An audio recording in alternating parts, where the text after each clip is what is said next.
Shalom, shalom les amis de la bonne nouvelle, j'espère que vous vous portez bien. Moi par la grâce de Dieu je vais aussi bien et je voudrais partager cette pensée avec vous, de savoir quelle est la différence entre la nouvelle naissance et la conversion.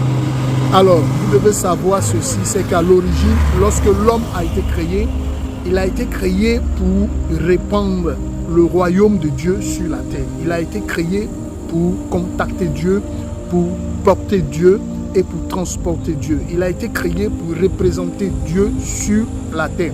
C'est pourquoi vous voyez dans Genèse chapitre 1 verset 26, là-bas Dieu dit faisons l'homme à notre image et à notre ressemblance, et le but c'était qu'il domine sur toute la création.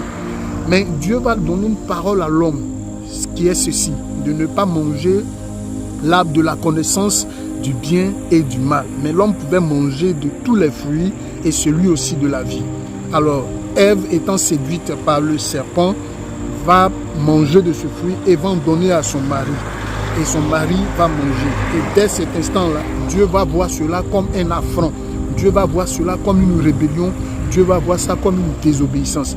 Et l'homme, ayant accepté de manger le fruit de l'arbre de la connaissance du bien et du mal, va, sans le savoir, dire à Dieu qu'il décide de quitter son autorité pour se mettre sous l'autorité d'un autre, qui est l'adversaire premier de Dieu, qui est Satan.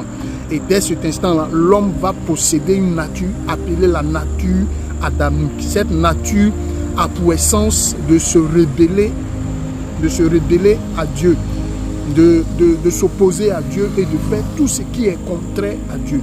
Alors, lorsque l'homme a reçu cette nature-là, l'homme désormais ne pouvait plus être en contact avec Dieu, ne pouvait plus demeurer dans la présence de Dieu. Voilà pourquoi l'homme va être chassé du jardin d'Éden. C'est vrai que l'homme va essayer tant bien que mal à tous les moyens de contacter Dieu. C'est ce que vous allez constater qu'aujourd'hui, il y a des hommes qui adorent l'eau, qui adorent les arbres, qui adorent les fruits, etc. etc. C'est un moyen pour l'homme de retrouver Dieu. Parce que n'oublions pas que tout ce qui a été créé indépendant. C'est-à-dire que les animaux, les plantes et tout ça, toutes ces choses-là ont été créées pour être indépendants de Dieu. Mais l'homme a été créé pour dépendre de Dieu. Donc l'homme sans Dieu n'a plus de vie. L'homme sans Dieu n'a plus une raison d'exister. L'homme sans Dieu est vide de sens, est vide, je dirais, de vie. Voilà pourquoi lorsque l'homme a désobéi, il a été séparé automatiquement